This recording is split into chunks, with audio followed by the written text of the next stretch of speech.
Now let's see applying calendars. There are three different things you can apply calendar to: project, activity and resources. When to apply which calendar we will see shortly. First, project calendar. A project calendar identifies working days and shifts available for scheduled activities.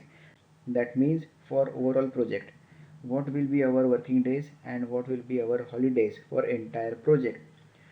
For this you can go to the projects tab under properties section, change working time as you have seen earlier.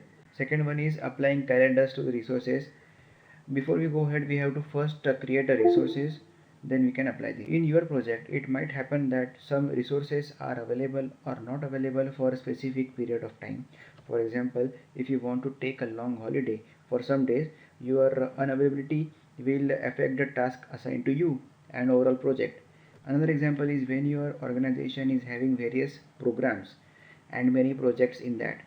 So by the way, what are portfolios, programs and relationships between portfolios, programs and project are explained in another video. Do check that out in the playlist. So when your organization have many projects, there is a chance that resources will be shared between the project.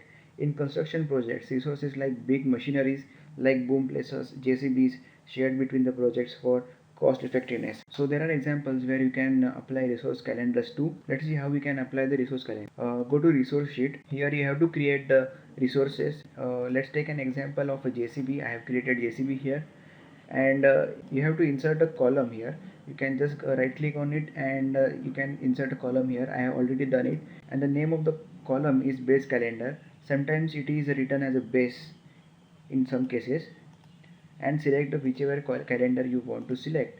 It will be assigned to that resource only. Another way is you can simply double click the resource. Here you will see a change working time option, and you can select the calendars from here, and you can modify here as well, as we have seen earlier. The third one is activity calendar. Suppose you have one activity which has working and non-working times other than that of the project calendar.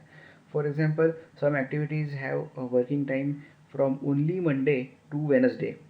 We can assign calendar to those activities, which will be called activity calendar. We can do this by double clicking that specific activity, then going to the task information, then going in advanced tab, select the specific calendar here you want, and you can apply it in this way. Having seen all three calendars, the most important tip here is what will happen if you apply calendar to specific task or resources working on it have different resource calendar. The resource will only work on those days which are common to both calendars. This is the main thing we have to remember here.